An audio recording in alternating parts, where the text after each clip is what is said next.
Hey everyone, welcome to another episode of the podcast. It's been a little while since we've gotten a guest on the show because I've been lazy as of late, but I'm really excited for the guest we have today. It is the absolute star of Shmup Slam 2, the fan favorite, Pearl. Welcome to the episode. Hello, hello. It is I. So, I really want to know the history of how you got into Shmups, Pearl. What kind of brought you into them? Because I actually have no idea. You're a bit of a mystery man. Uh, I think the earliest I can remember is actually Gigawing on some. It's called like Vizd.com. It was basically some like online arcade emulation thing. I saw Gigawing and I was like, oh, it looks pretty cool. Played it in like 2011 and then didn't. And then sometime in like I want to say May 2015, I just randomly downloaded the Peace 98 Toho games, and that's where I got started. Why the PC 98 ones? Huh, I actually don't know. I downloaded them in like on a school computer in a science class. The I don't classic. remember how I found them. I don't remember why I found them, but that's what I did. I remember you showing me some of those. What's funny about those early Toho games is some of them aren't even shmups, right? Some of them are like these weird, I don't even know what to call it, like just like Pong breakout thing or whatever it was you were showing me. Yeah, that's Toho 1. It's kind of like Gun. Have you heard of Gunbaric? I have. Gunbaric? I have Yeah, it's indeed. kind of like that, but more with an emphasis of actually bullets, less than like pinball. It's kind of like a weird hybrid of Gunbaric and like an actual shmup. Yeah, I remember you showing me that. I thought it was pretty interesting. And then from there, I know that they kind of veer into what we consider like normal Toho style games where they're just shmups with their quirky level design and everything like that. It's very weird. Zune was pretty cocky about it actually. In the README of, I believe it was Toho 1 or 2, it says that the amount of bullets in Toho 2 can rival Dodonpachi. And I don't think that's the case. That's what I was gonna ask. Was he hyping himself up, or was he right there? No. But he does say that lunatic mode is equivalent to like a loop 2. But the only reason that would make sense is like a Psycho game, because every enemy has suicide bullets in Right, loop 2. that makes sense.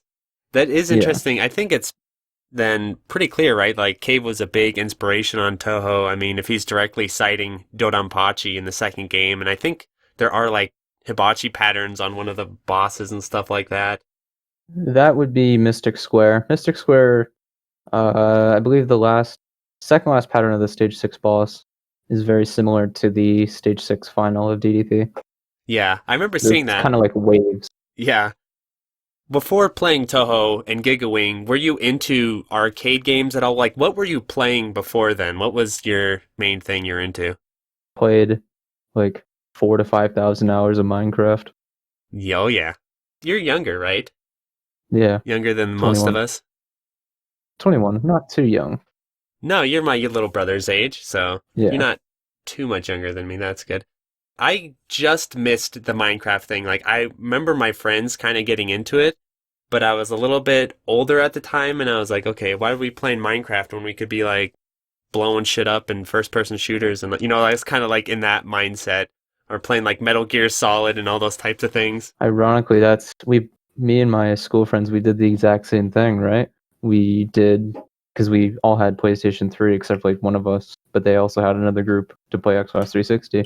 We'd play like Modern Warfare 3 or Black Ops 2 and then switch to Minecraft every now and then. Was that on the PS3? I don't even, it probably was. It's like on everything, right? At the time, it wasn't because we played pretty early. I believe it was 1.1, version 1.1, so like 2011, 2012. Okay. So it wasn't Yeah. ported yet. So your main thing was FPSs and Minecraft then, it sounds like. And then you ended up playing Toho on your school computer, which is always great. Yeah. Well, I did grow up playing arcade ports, like the Midway ports on the GameCube. Yes, I remember that. Yeah. I had a Namco collection for the GBA as well. That's why I played quite a bit of Galaga on.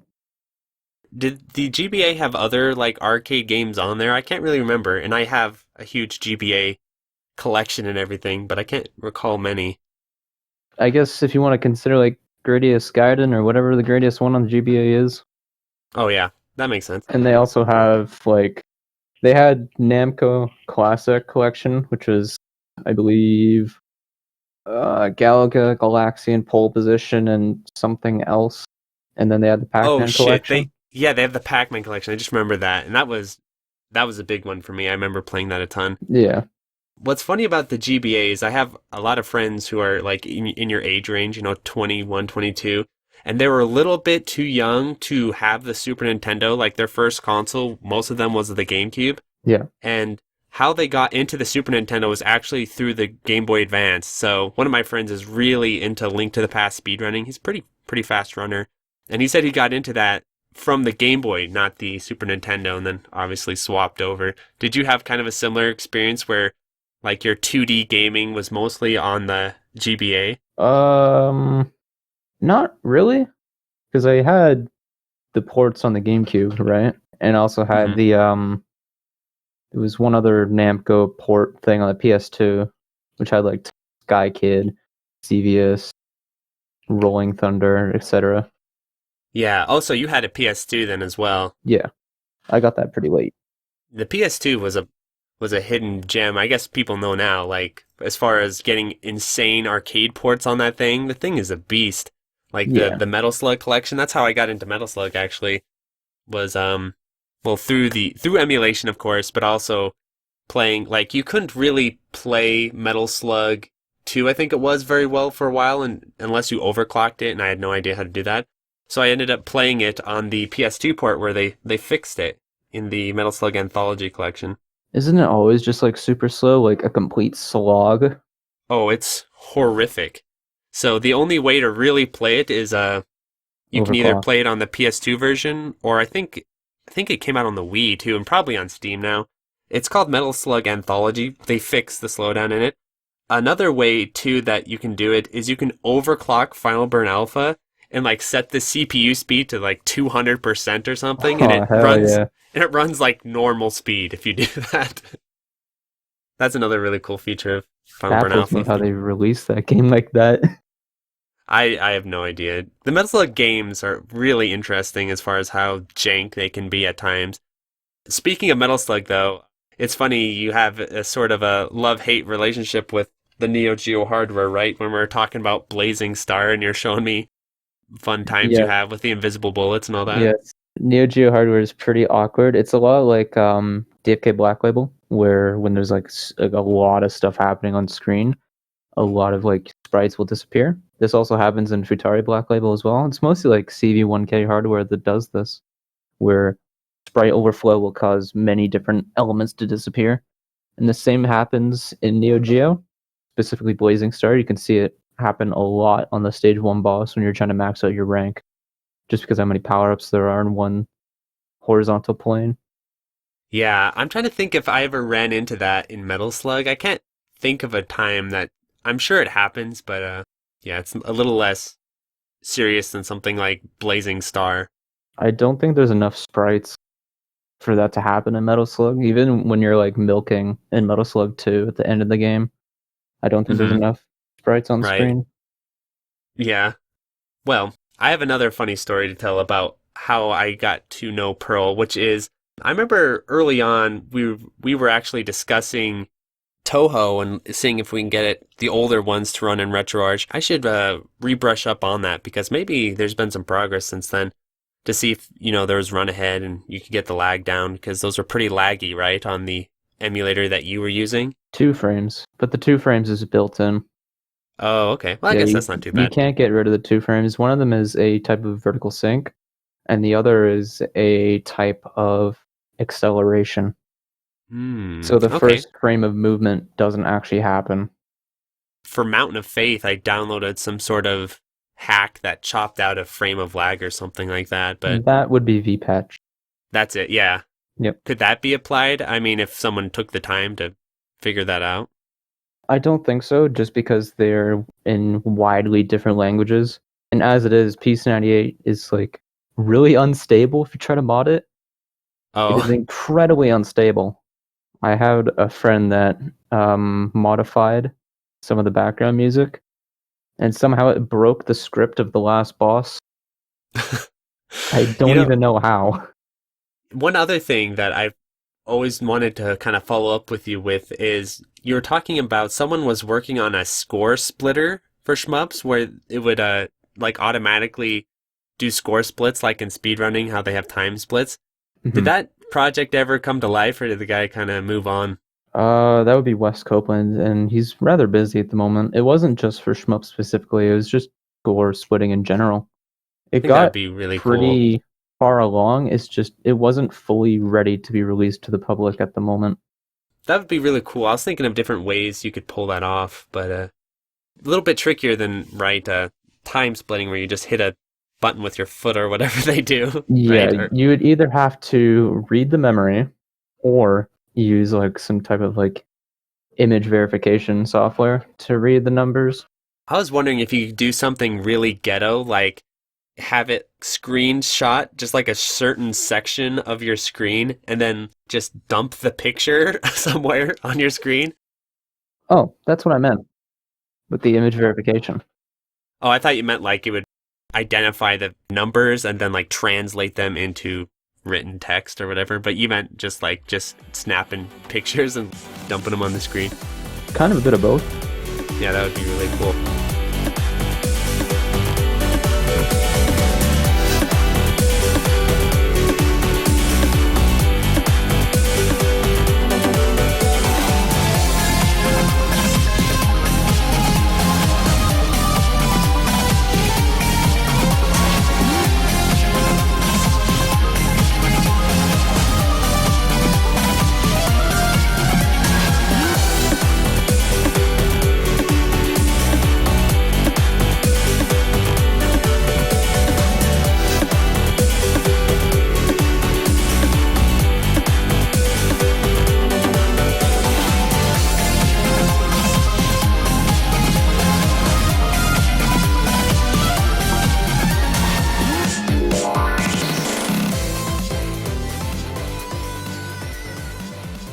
So the other thing that I remember that definitely made a huge impression on me was I started my original server, the Electric Underground server, and I had a little bit of people in there, and I was like, "Oh, this is going really well." And we're talking Dodonpachi and stuff. And this was when I was going for my 2-all, and there's a little crew of people who decided, "Hey, let's play some Dodonpachi."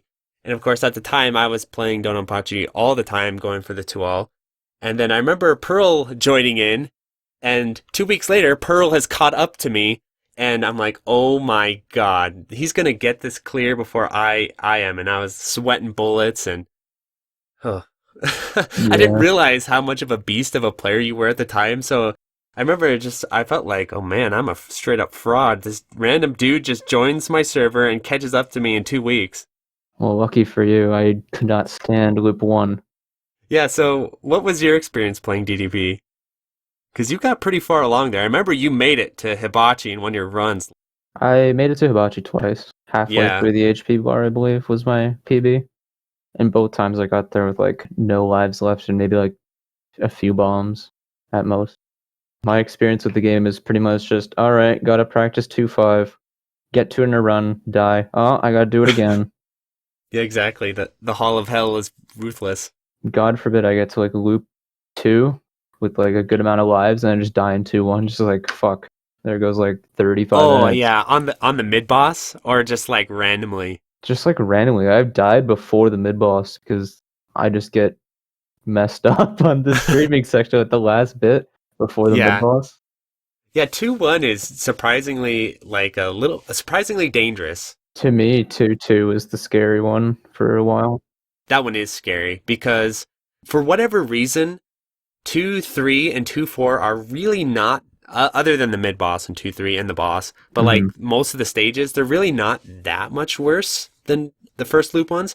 But 2-2 is ruthless compared to the first loop where those bullet speeds are jacked up to like psycho rates and they spam all over the place. Like you Yeah, have to have your route, and then that stupid tank mid boss, you have to have your shit together, otherwise you're gonna get destroyed.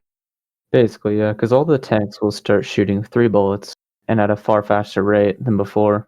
And they just spawn and shoot you too. I hate that. They just show Yeah, up, bam, shotgun in the face. And since they're not like aimed like the normal planes, they're tank aimed.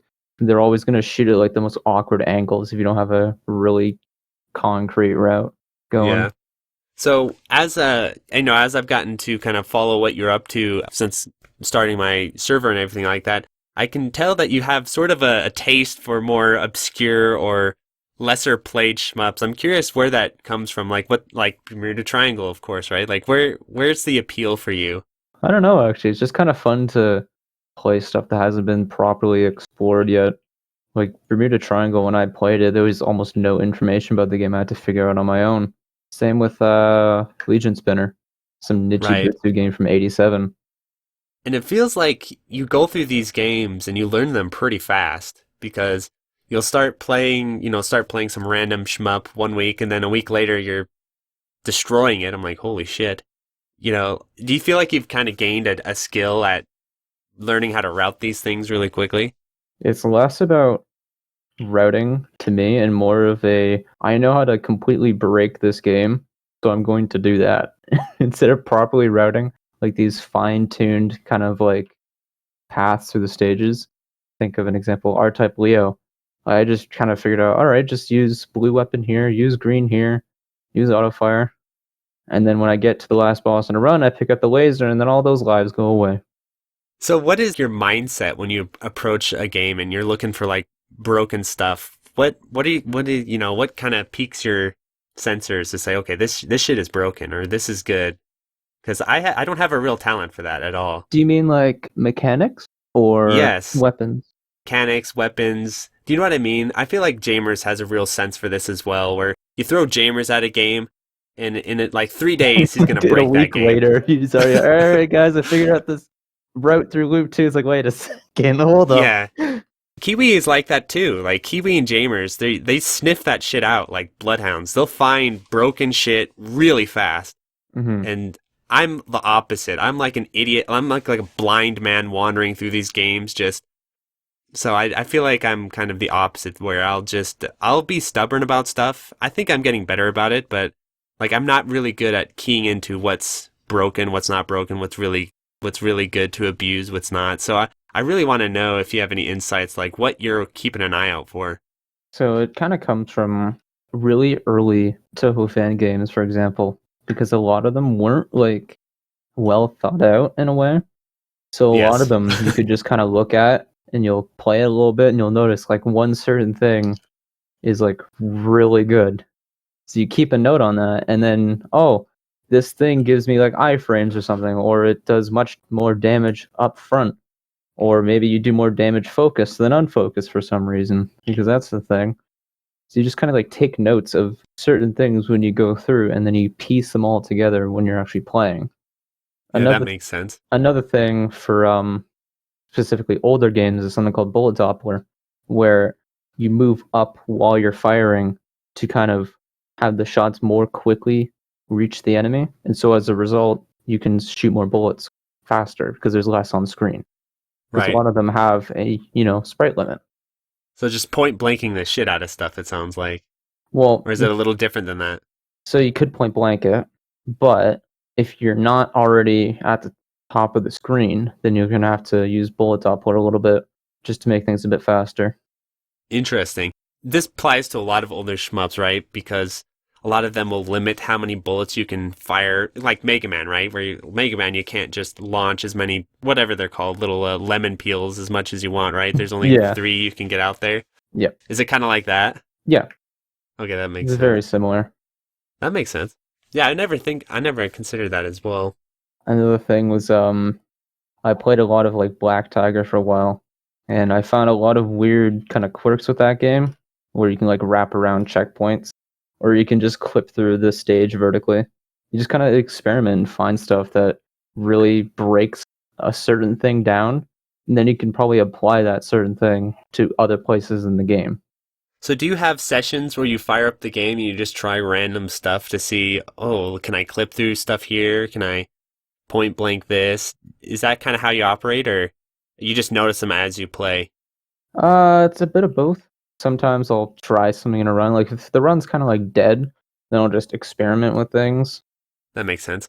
Like for I played like Sonic Wings 3 for like one day to get like a one loop clear, and I figured a little route for the last stage where instead of actually properly routing the dodging, I just use one bomb. I start at the left, move to the middle, bomb it once, and it's already gone. Yeah, that makes sense. Now that I think about it, I'm actually one area of shmups where I feel like I am pretty good at that is with boss fights, where I'll sit and like break down basically how can I abuse different aspects of the AI. One that definitely comes to mind for me is Hibachi, where when I was playing, going for my first 2-all, I was asking my fellow players for advice on Hibachi, and the advice I was getting, I remember Banana-matic was like, dodge, just dodge shit, Mark, like just dodge Fucking stuff. banana, dude. I was like, Just okay, dodge, bro. just dodge, bro. Yeah, it's like, okay, Banana. I know that works for you because you can dodge like a freaking machine, but that's not working for me. Not as much on stick. Like my stick movement's still like a while to go before it really gets up there. If you ever get the time, watch Banana Maddox just like his Hibachi fights.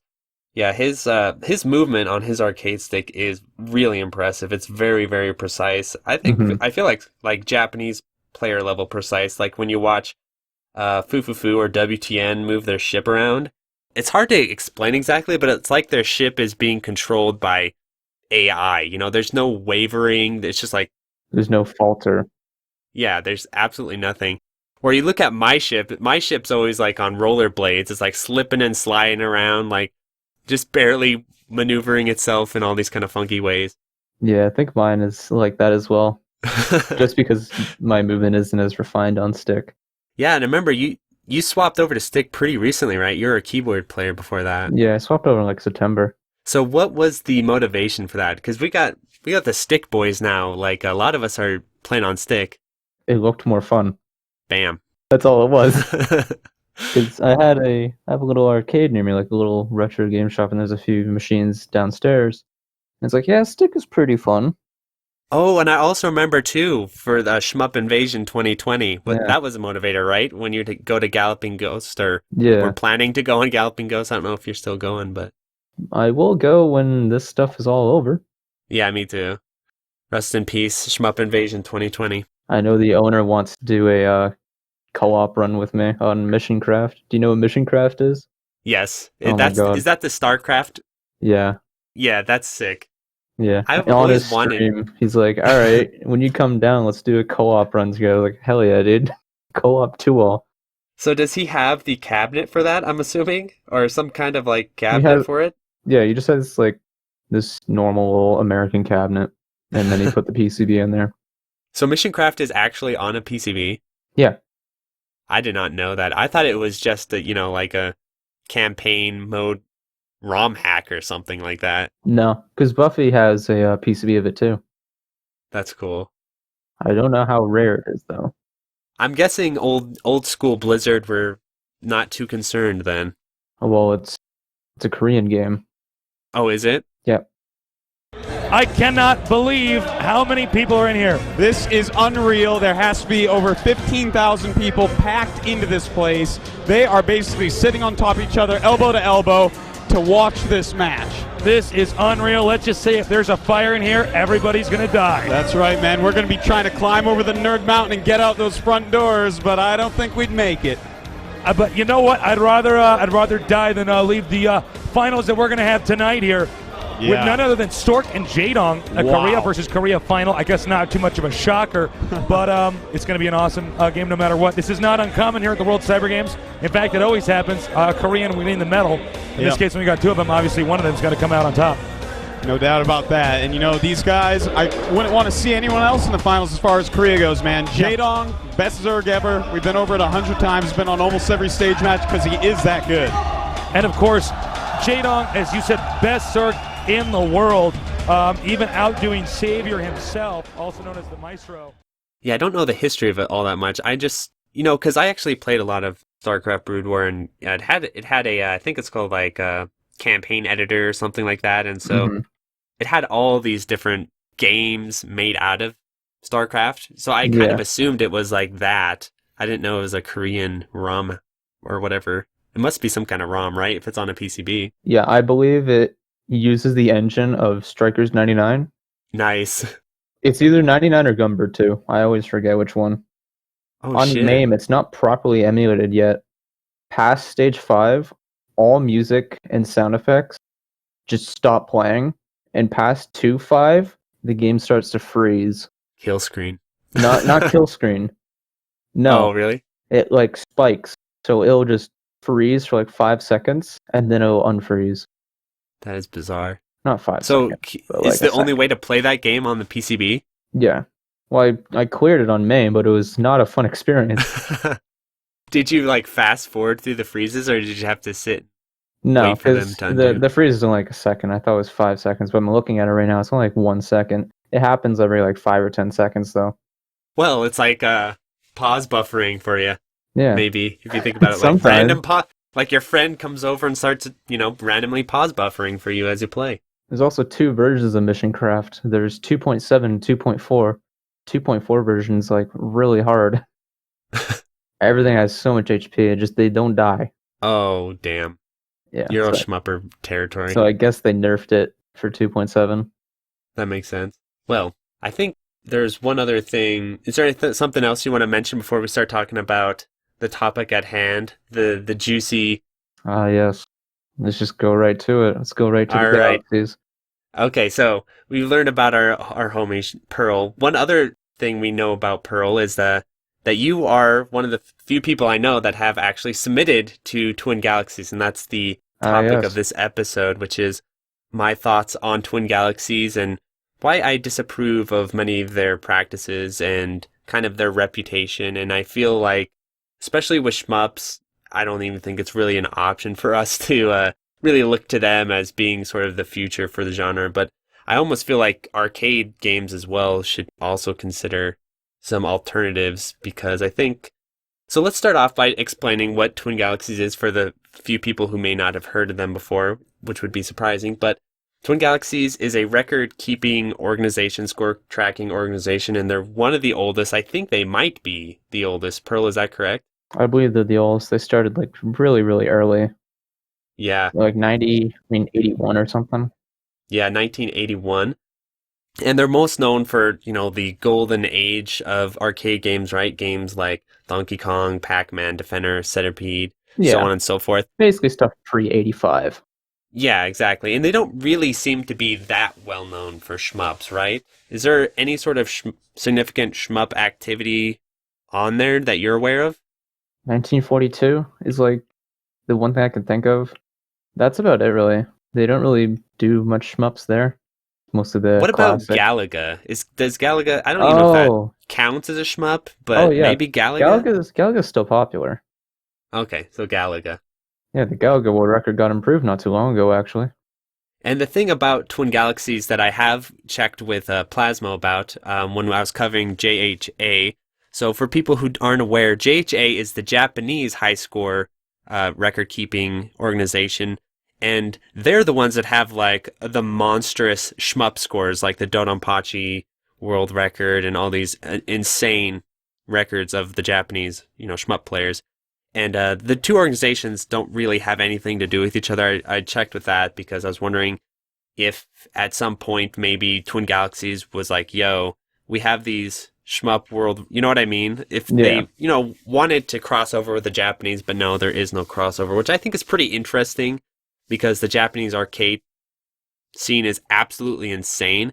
And I remember Plasmo talking to me about, I think he wrote it in this article, I'll post it in the video here, but that a lot of these scores that were being really, hailed on the Twin Galaxy side had actually been surpassed or achieved around the same time or earlier on the Japanese side. So I always thought that was really interesting how there's no real collaboration there.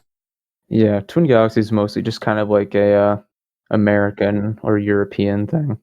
Right, and I guess we could see why that is when you look at their rule sets for how things need to be submitted to them.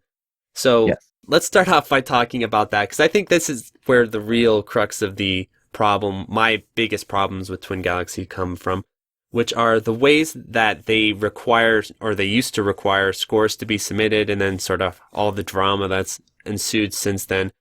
But from what I understand, the original way was it had to be played on the original hardware, and it had to be played live in front of the judge or whoever, the Twin Galaxy person. Is that correct?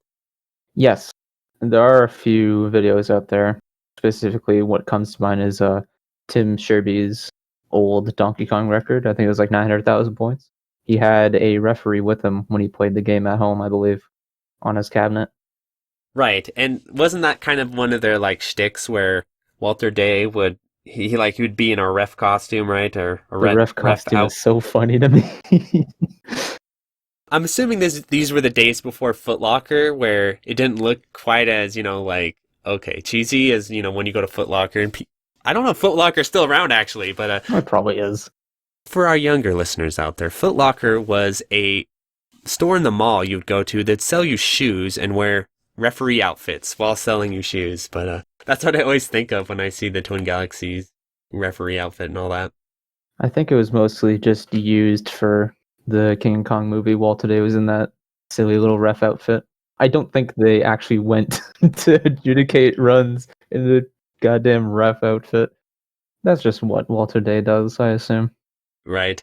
So do you know, was there a large group of these refs, or was it just a few people? There was a rather sizable amount. I don't know the actual amount. Probably around 1 to 2 dozen, give or take. Actual people that would verify runs and would accept runs. So you would submit, like, let's say you did like some score on like 1943, right? You wouldn't need always a ref, but ref was like ideal. Let's say you recorded it to a VHS.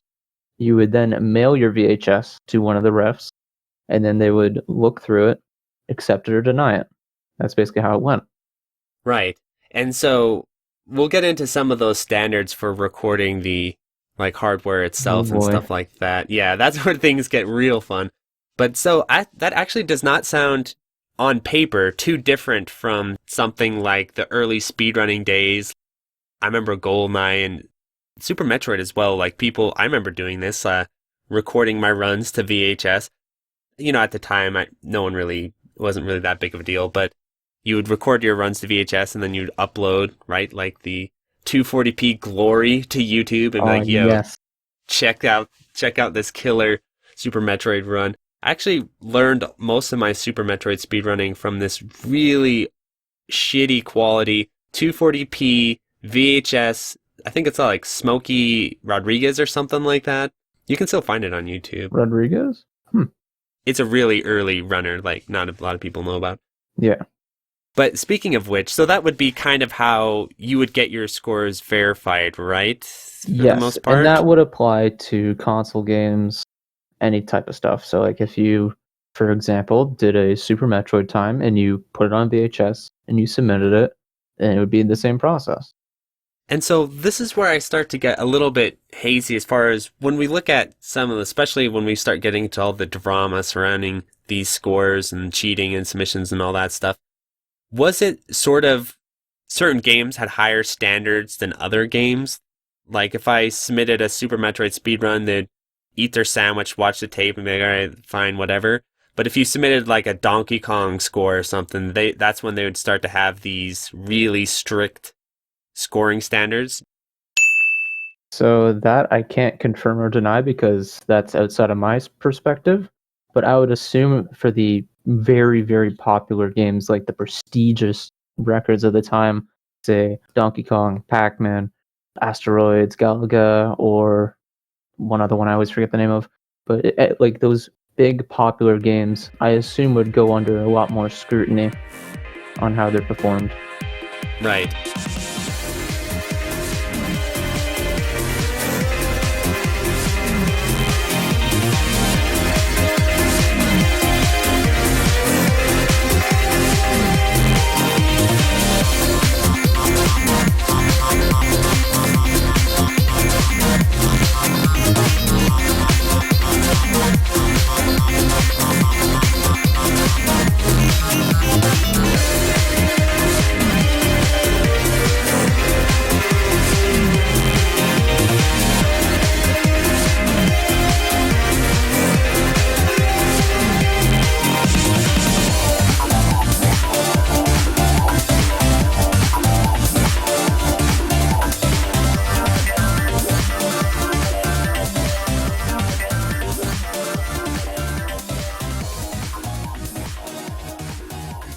Okay, so we're going to talk now about the King of Kong because I think there's a lot going on in this film, obviously, and, it's been discussed a lot since it came out. Some people think it's absolute trash or whatever because it's not 100% whatever accurate to what's going on.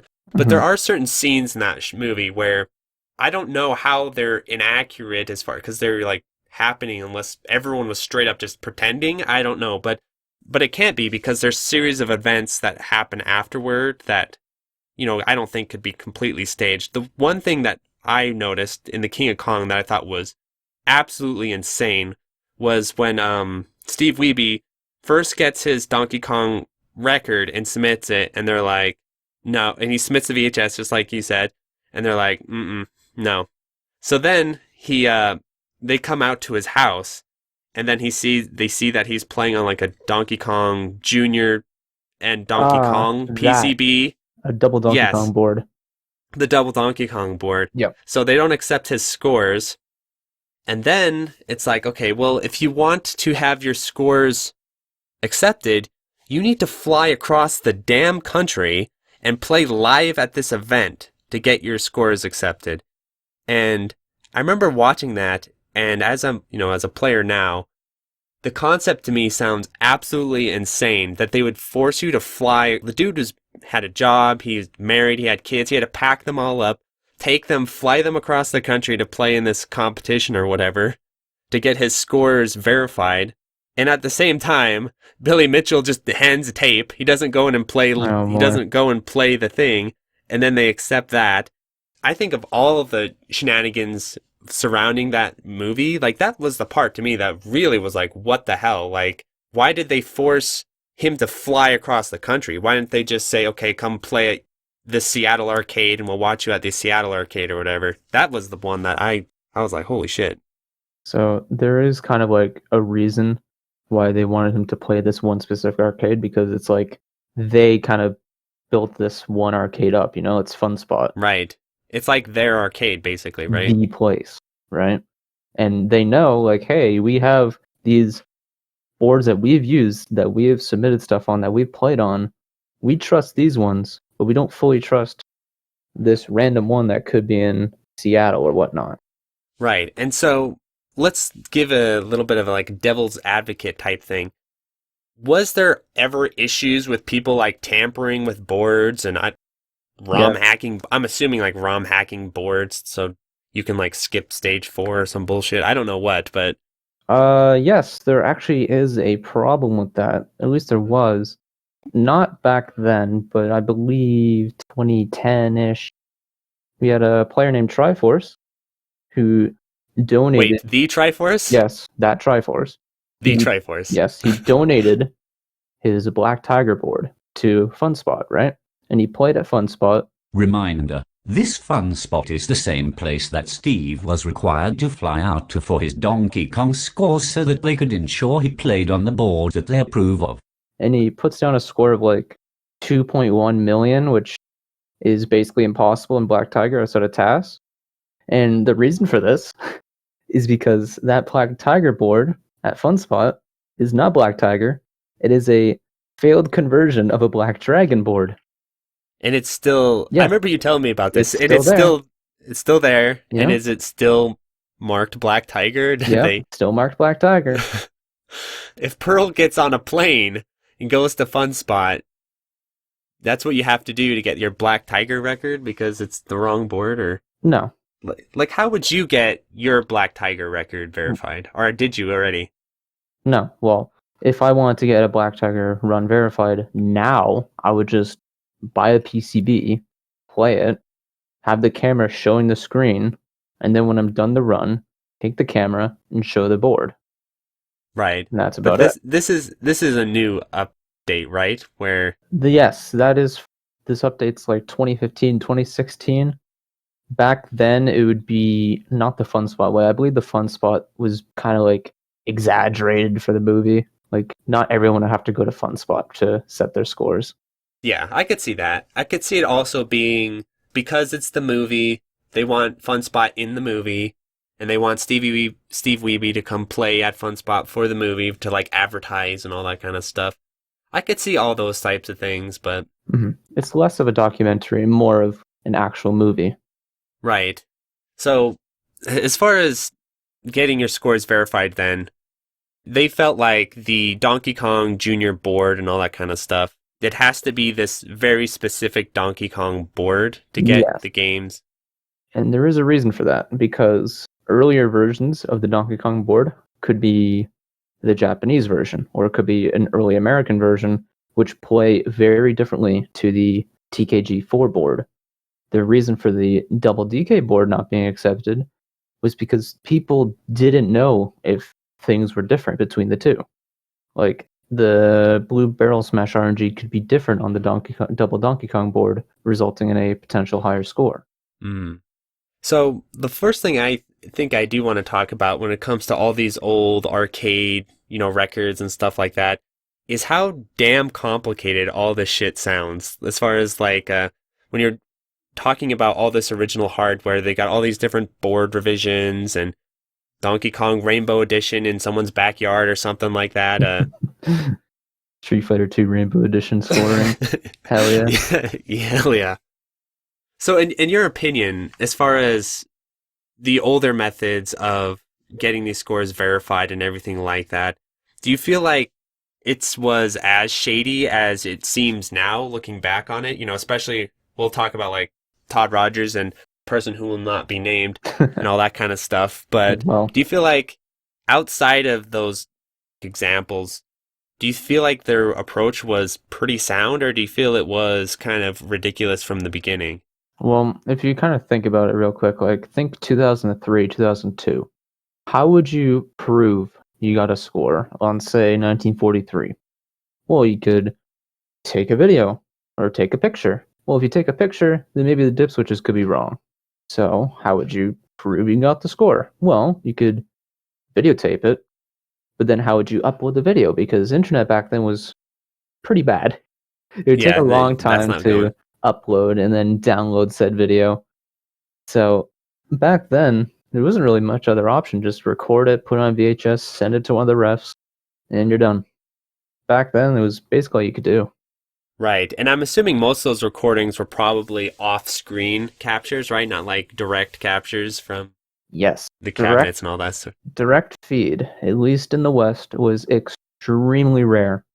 There are some very, very old runs on YouTube from a Japanese player named Boston, which does have direct feed, but that is an exception.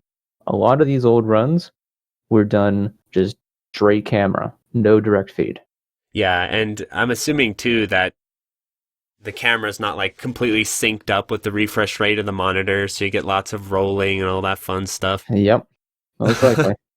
It's not too much footage to look at those old runs either, so it's kind of hard to pinpoint stuff about them.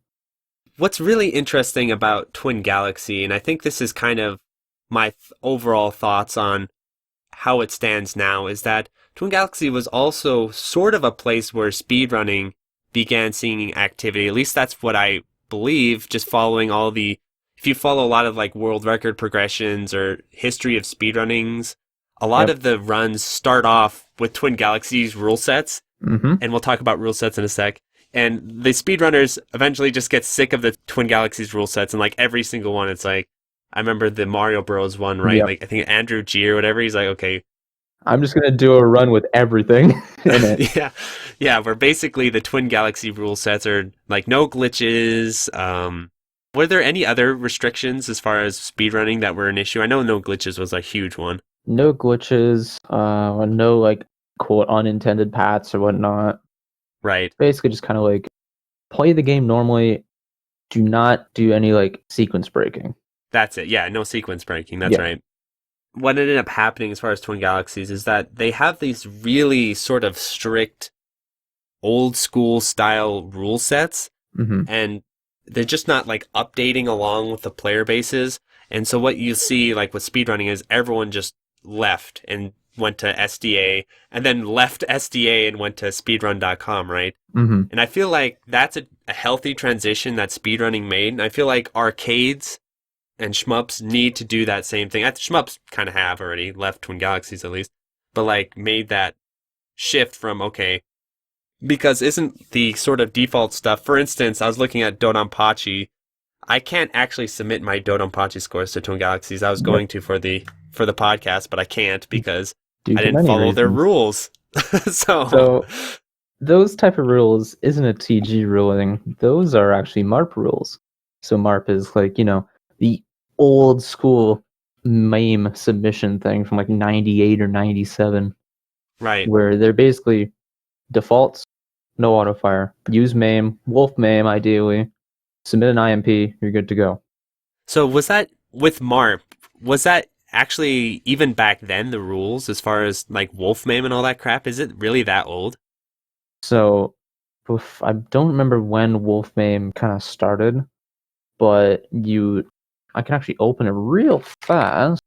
And while you're doing that, I'll explain what Wolf Mame is for the people. Yep. So Wolf Mame is a deviation or subtype of Mame that prevents you from using cheats, essentially. Mm-hmm. I'm not sure the whole nitty gritty as far as what it allows, it doesn't allow, but I'm sure it doesn't. It's supposed to not allow you to like use save states and use all these kinds of things during your runs. It's supposed to lock you in when you start playing, right? Yes. To make sure your inputs aren't tampered with. Yep. No pausing, no fast forwarding, no save states while IMPs are being recorded. There you go. So back in, let's take for example 2002. You didn't have to use Wolf MAME because Wolf MAME wasn't really a thing yet. It was still like MAME 33, MAME 61 or whatnot. And you could submit under those versions of MAME back then. There's a 1942 clear from 1998 done in MAME 33. So you could submit in like any version of MAME. But when TG picked up MAME, they're like, all right, so let's take this Wolf MAME thing that's going to get rid of cheating. Do you know when they picked up MAME? Like what year that was? So I want to say like 06, 07, give or take. Yeah. They said use Wolf MAME 106. That was basically the requirement. Ancient version of MAME, like I think now it's like 13 years old or whatnot, and you'd have to use that version, submit it. Back then, you could just submit the IMP and you're good to go. Right, because even in the Shmup's farm times, the whole submitting video, a lot of players, even now, which I think is kind of absurd, but a lot of players seem to feel like this is a very heavy requirement as far as getting score verifications and stuff like that. Mm-hmm. Okay, I actually have a complete date of when they added MAME. Okay, when did they add MAME? February 8th, 2005. Okay. Yep. Yeah, that makes sense. Is that kind of around the time the whole Donkey Kong shit was going down, or is that a little bit before then? I think a bit before, not too much before though. Yeah, because so as far as today, let's talk about today's rule sets, because I think this is really interesting and sort of where I really disagree with, because now it's modern day times as far as what their requirements are, because like I said, I can't actually submit my runs to them. But our boy Pearl has submitted runs. So talk about your experience submitting scores to modern day Twin Galaxies. Well, basically, you play your run. Let's say if I were to play DDP, for example, I would check the rules, match up my rules in my MAME, record the IMP, finish the run, zip up the IMP, record the video, like record the run, and then just upload the IMP and the video, and then you're good to go. Then it's submitted. You just have to make sure you're using Wolf MAME and whatnot. And there's some things with those rules that when I look at them right away, I'm like, hell no. First one is no auto fire. I'm like, okay. When we look at, especially when you compare it to the Japanese rule sets, I usually tend to, for the most part, kind of base a lot of my ideas off those, because the Japanese players actually play these games a lot more. Mm-hmm. This is something for me that grinds my gears, is this whole concept of auto fire being cheating or auto fire breaking the rules. And I know that, like you said, this probably comes from the MARP and all that kind of stuff back in the day. And the arcade, right? Where the arcades, American arcades especially, you're never getting a freaking auto fire button in an American arcade. I've never seen that. Mm-hmm. And so they want you to hammer them buttons, but that's just not how, for me, I would ever play Dodonpachi. I cannot stand thousands of hours hammering buttons. I know Jamers feels the same way. I know most Shmup players definitely feel the same way. I don't mind no auto. It's just like, it's a lot better to have it for GDP. Oh, hell yeah. Yeah. Especially when you start playing it in the world records and all that sort of stuff, like everyone uses autofire. And it's funny, like JHA have like very lax views on autofire, right? You can basically autofire it up as much as you want. Dude, you can do like anything on there. Like P47 Aces with its frame button. Like, that shit's wild. Yeah, and that's what I always think it's pretty interesting as far as autofire and different rule sets and stuff like that. I think for me, I would say most of the time you should allow autofire unless there's some really good reason why you shouldn't. Mm-hmm. But even then, you could split the category. Right, exactly. Split the category up. Another issue I really have with the Twin Galaxies rule set is this whole like being tied to wolf MAME and being tied to inputs. Mm-hmm. And this is where I know the two of us, it'd be interesting because maybe, I don't know, I'll bounce my thoughts off you here. But my big issues with that, there's a number of them. The first one is definitely, I think input files, for the most part, shouldn't be the basis of peer review and stuff like that. For the first reason is because there really are a huge hassle for most people, right? Like, if everyone uploads only input files, and that's just what the leaderboards have, imagine going to speedrun.com or something, or going to different websites like, oh, okay, I want to watch the run. Okay, now I have to get the emulator. Now I have to load the input file and all this sort of stuff. That really isn't going to happen unless you are already a dedicated player to the game or like really into it. Most people will just want to watch the video. Mm-hmm. But see, now since 2015, you have to upload a video with the IMP. So if you don't want to download the IMP, there's a video on the submission that you can just watch. Right. So that's where I think they should just focus their requirement. Instead of having this whole IMP requirement, just require video. And the reason, and this is my second reason, is because I feel like IMPs, that's just an extra layer of shit that can go wrong. I've had many runs where I played it well, it came out well, and then I go to, this was earlier when I was actually trying to use more IMPs because my computer was weaker. And then I would go to replay the run back and recapture it, but it desyncs. And I remember you had a Pink Sweets run like this too, where... So the Pink Sweets run probably is just because CV1K, right? Like, that's not really a super stable version for MAME, but I believe, I'm going to assume that what game did your IMP desync on? It was DOJ. Okay, so that's possible. It could be a NVRAM bug where you had NVRAM enabled, and so NVRAM is basically the internal battery. So certain things that are saved won't come back, and that affects the RNG, which makes it desync. Right, and there's all kinds of bullshit like that can happen. I know other times too, if you do fun stuff with your graphics card, like in your graphics setting, I remember at some time I had like some VSync settings and stuff like that, like nothing was, everything was desyncing. Even like my Steam games were desyncing the input files. Mm-hmm. So I felt like I always just recorded video so that, ironically, like video was more trustworthy for me because I know I didn't have to worry if my video was going to crash and never work. Where the input files, I just could see lots of occasions where people are losing runs to these input files that they have the video footage of. It's okay, I have the video, but I have no input file because it's corrupted or it doesn't work. Mm-hmm. And also there's just the matter of they're really tying you in to only certain, basically just wolf MAME, where certain emulators like Shmup Arch, the input files, forget it, they don't really work that well. And so, and then while also you think about other games that don't necessarily generate inputs, I know there's certain shmups and stuff where, like, I think like Zero Ranger, for instance, I don't believe there's any sort of like replay files or anything like that. Yeah, it would just be video. Right, and so you're getting this kind of like discrepancy where some games require inputs, other games don't require inputs, and it just feels like when it comes to accessibility, I feel like having input files be required, I think encouraging them is fine, but having them straight up be required is just adding this unnecessary barrier, because I know it's all about wanting to get cheat-free runs, right? Like legitimate runs. Yeah. But I feel like the truest way, and I feel like this is played out, like the real way to really ensure that cheating is not occurring is mostly through peer review. That's what speedrun.com does basically, where you have the video, and then if there's some sort of cheating suspected or some kind of reports, like people look at the evidence of the reviews and stuff like that. So even if everyone played on Wolfmame, I don't feel like that's 100% guaranteed that cheating isn't going to happen. Oh, well, it's peer reviewed now.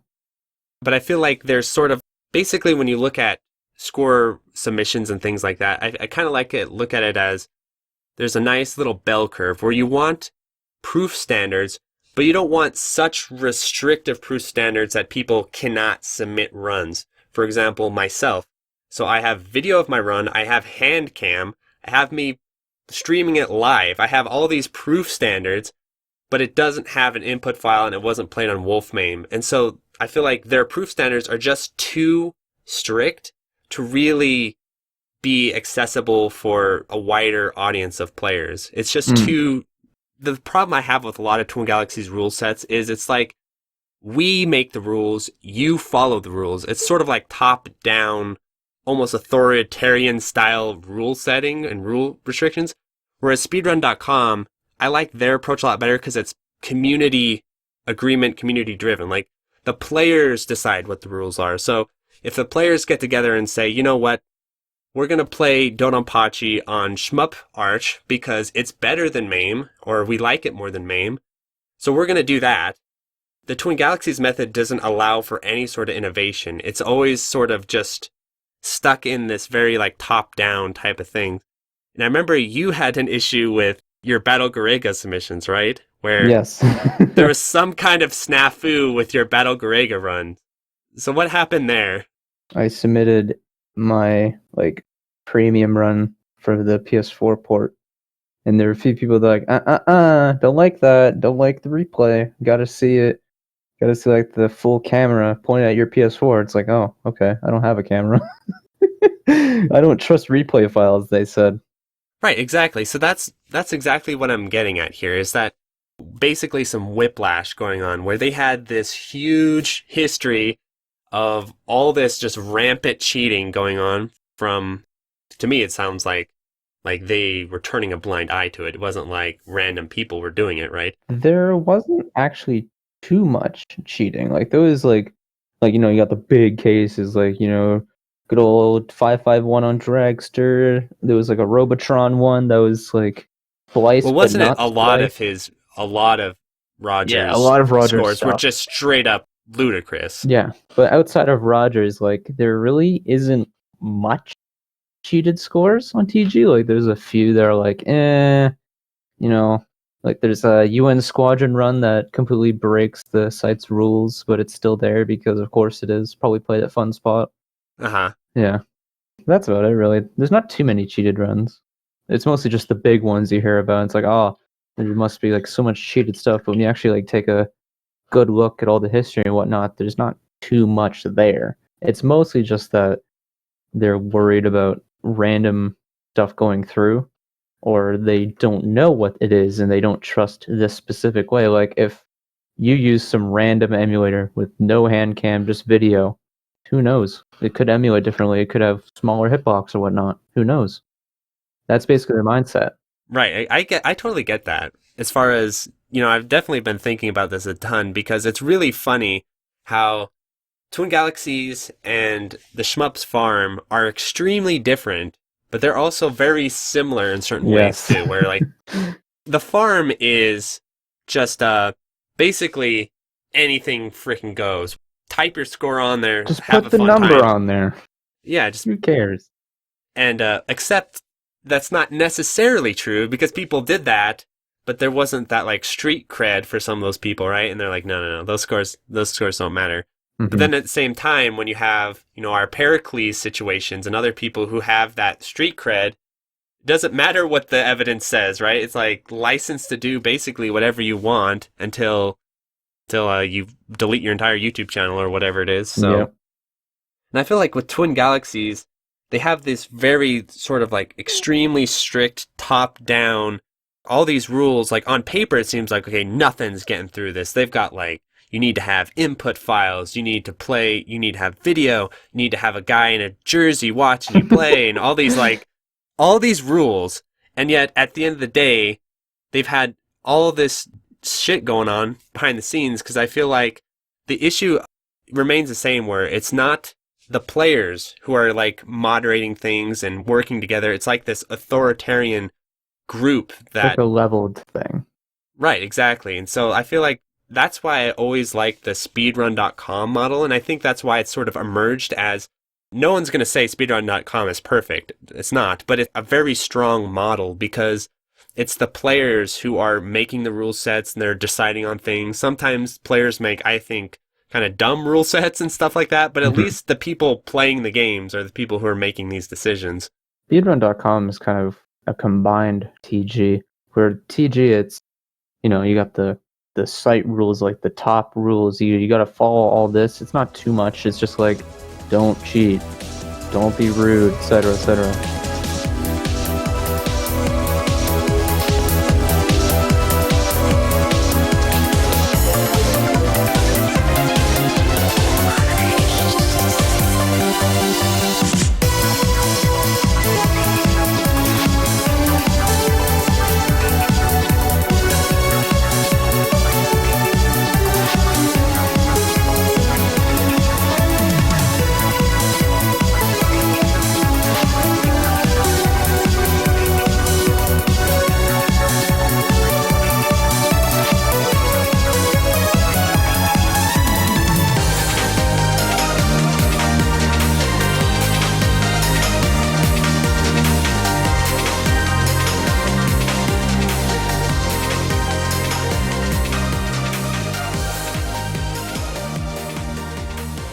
So what I wanted to ask you is, what are your thoughts as far as what exactly direction they are going? Because from my perspective, it looks like the way they have their site set up, the way they have these outdated rule sets, the way they have these really restrictive submission requirements, it feels like they're not trying to expand the audience of arcade to bring people in.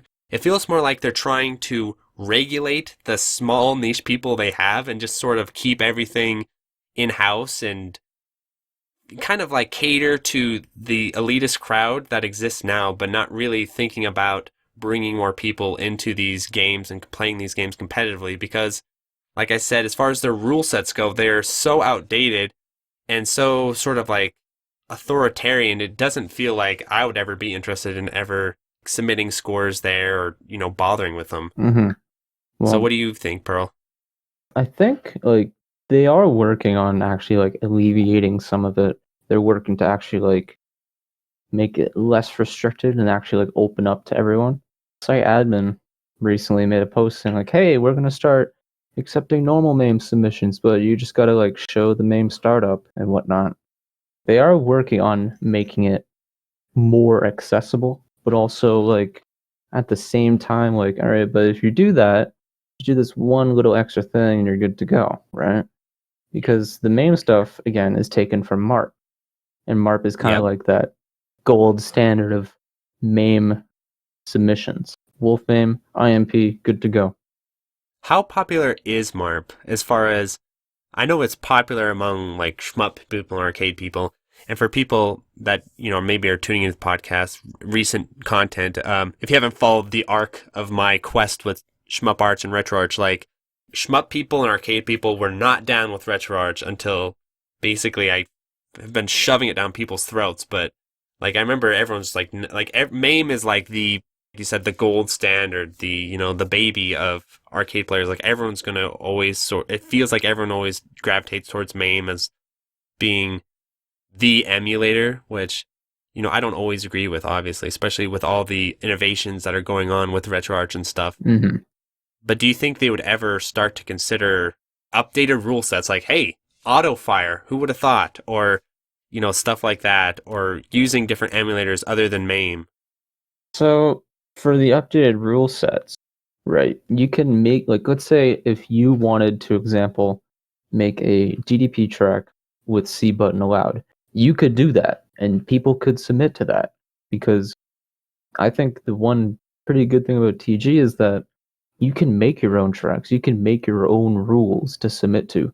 that DDP track is like 15 years old. A lot of those tracks got automatically made or just like went through from like admins or whatnot when MAME got added. They're like, yep, Dotapachi defaults, throw it in there.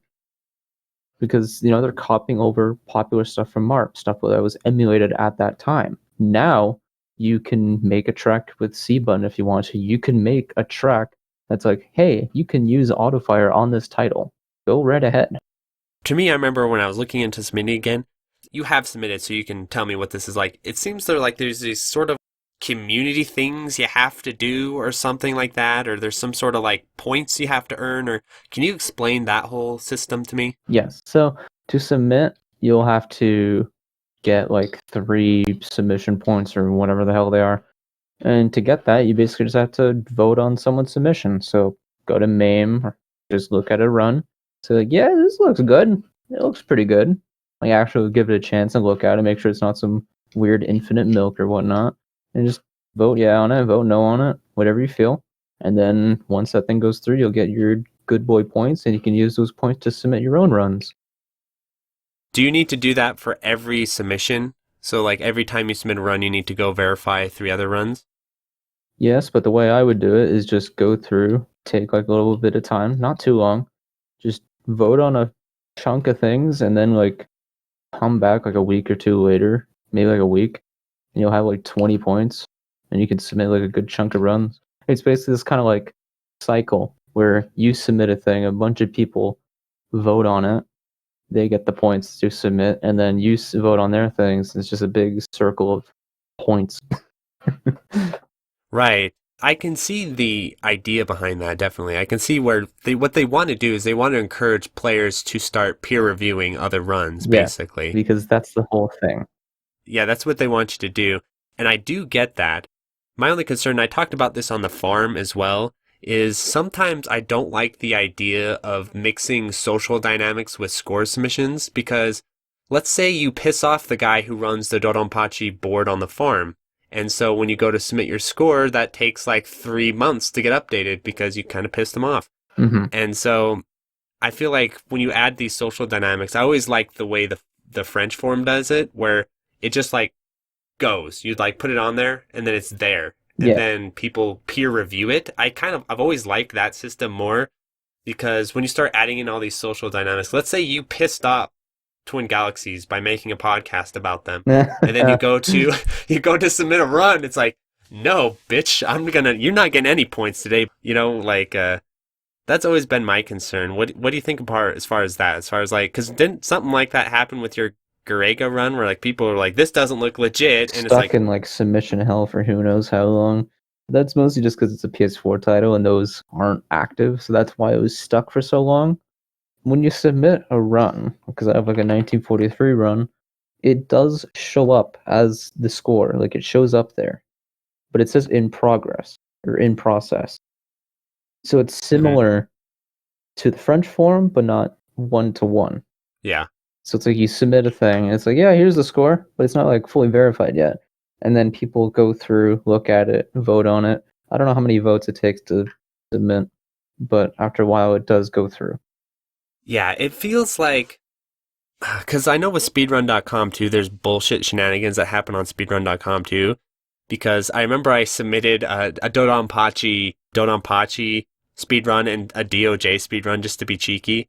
And the guy who runs the page was also like the high speedrunner or whatever you call it. Mm-hmm. And so my runs had a funny history on speedrun.com where they're off, then they're on again, then they're off. I think they're back on again. Like they're coming on and off all the time and stuff like that. So I know it's not a perfect system, but it feels like with shmups and with like arcade games, you mentioned like that Dodonpachi page is 15 years old.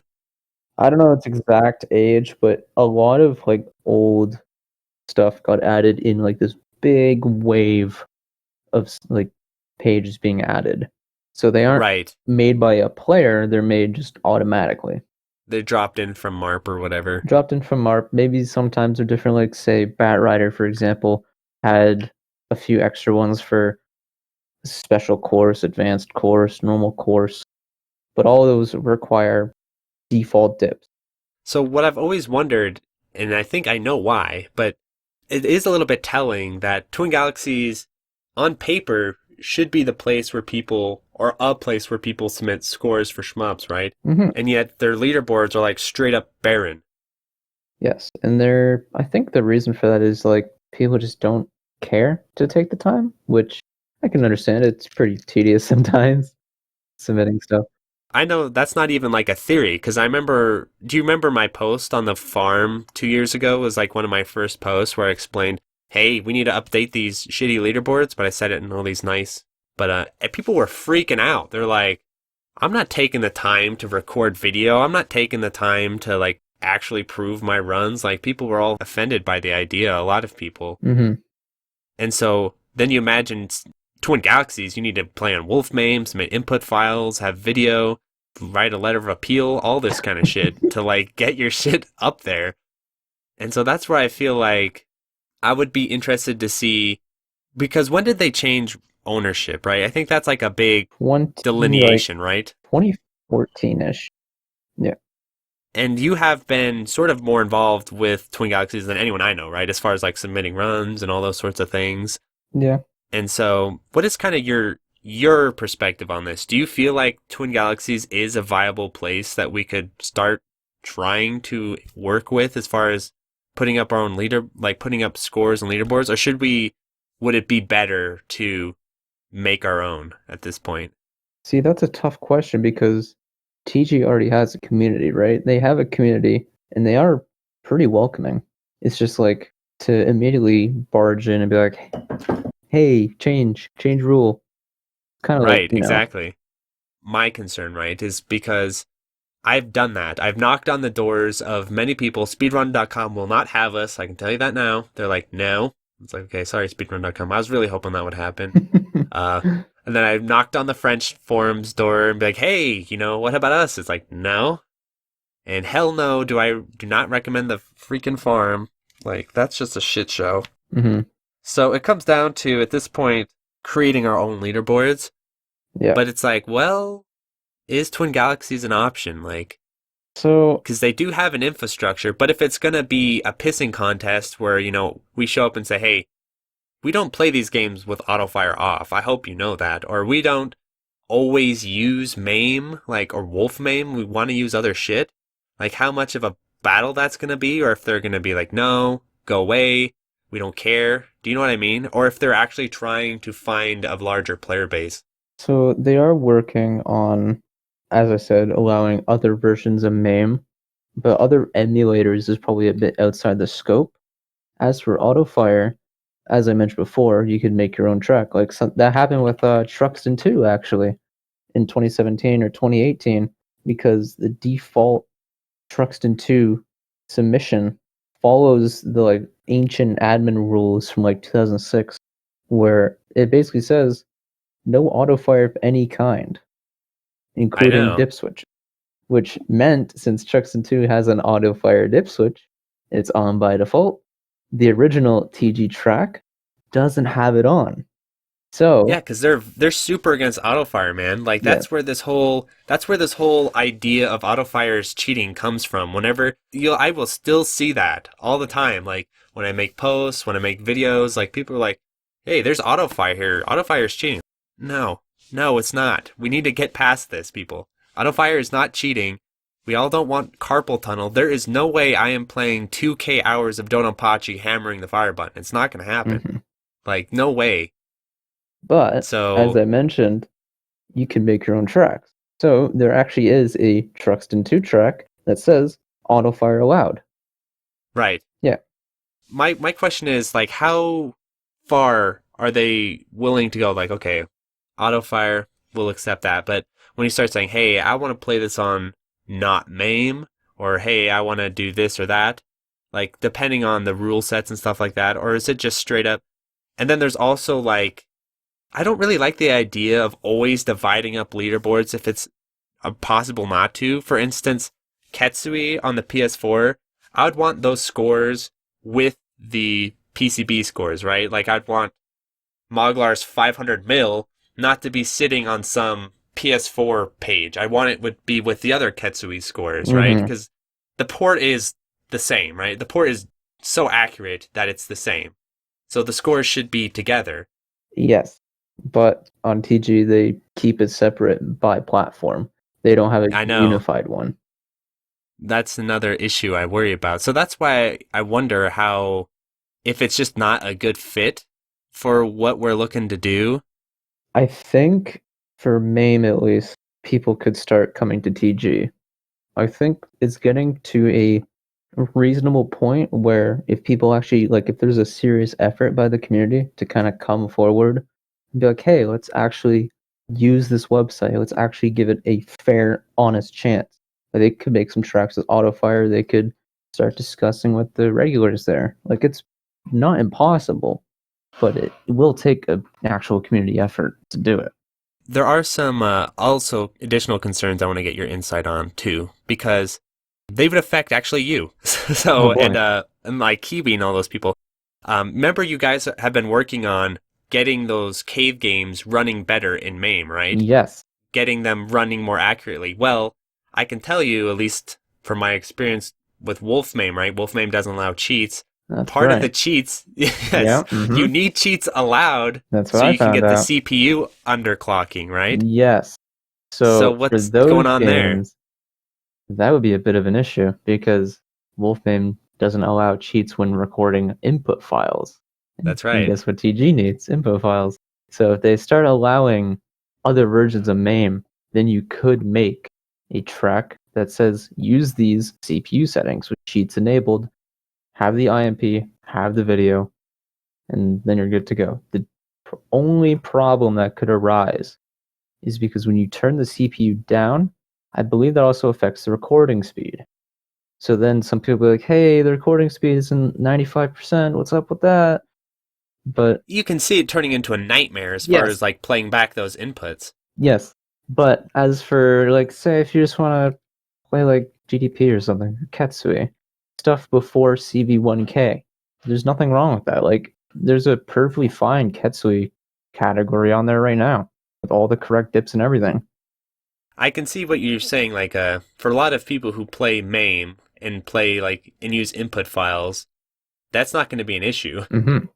But I don't do that. I don't play MAME and I don't use input files. So this is where for me it's I'm going to have an issue there because I like playing with FreeSync, my dude. I like playing Yes. on my bitchin' monitor with FreeSync, with low input lag and all that stuff. I like all that and I don't really want, and I feel like that's legitimately a really cool thing, and I don't see why we have to bend back to these old versions of MAME or MAME and hope MAME to add these innovations when RetroArch is already doing it. Mm-hmm.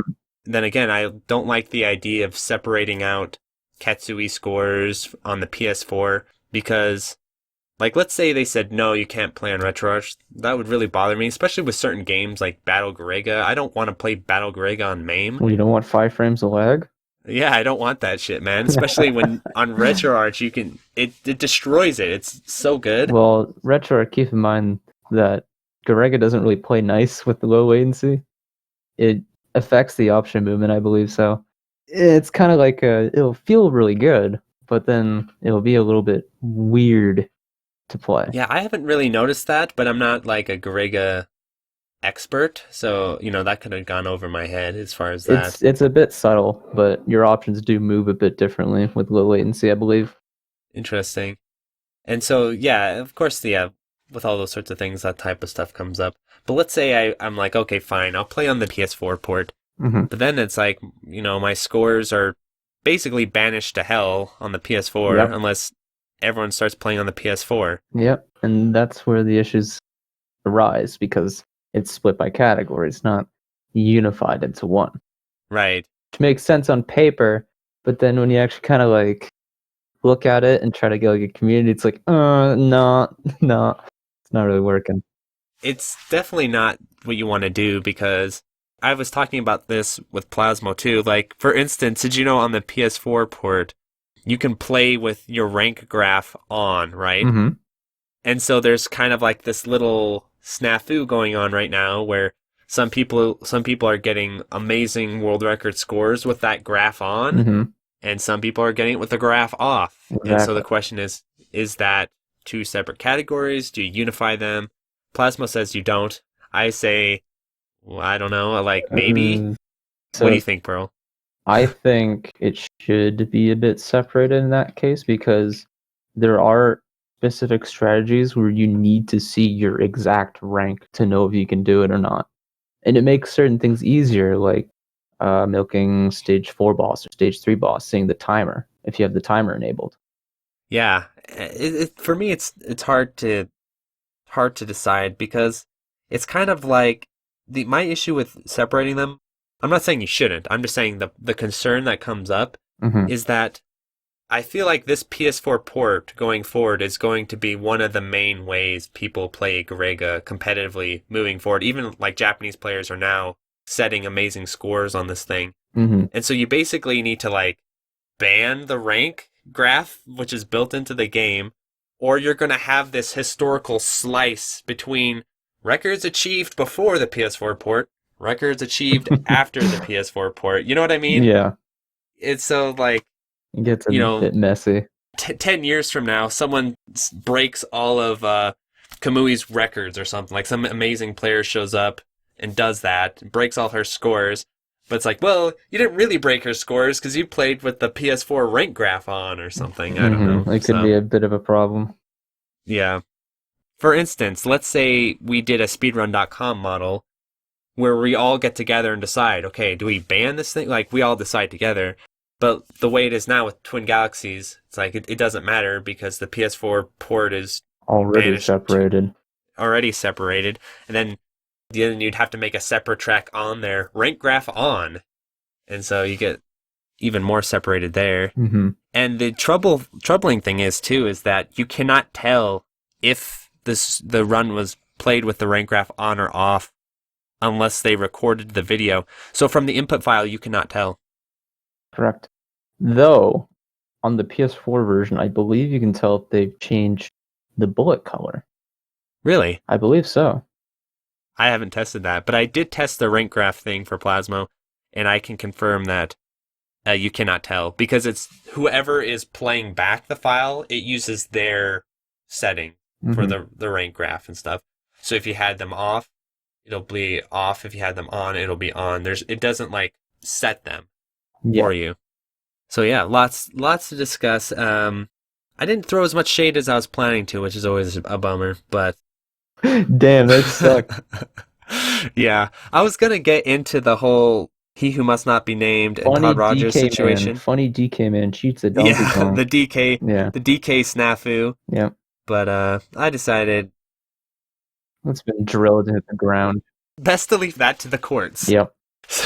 So anyway, any final thoughts about Twin Galaxies? Are you gonna continue submitting runs there? Like, do you like submitting runs to Twin Galaxies, or Yeah, the people there are nice. or if there was a new leaderboard that showed up, would you start submitting runs there instead? Well, I'd probably submit to both, honestly.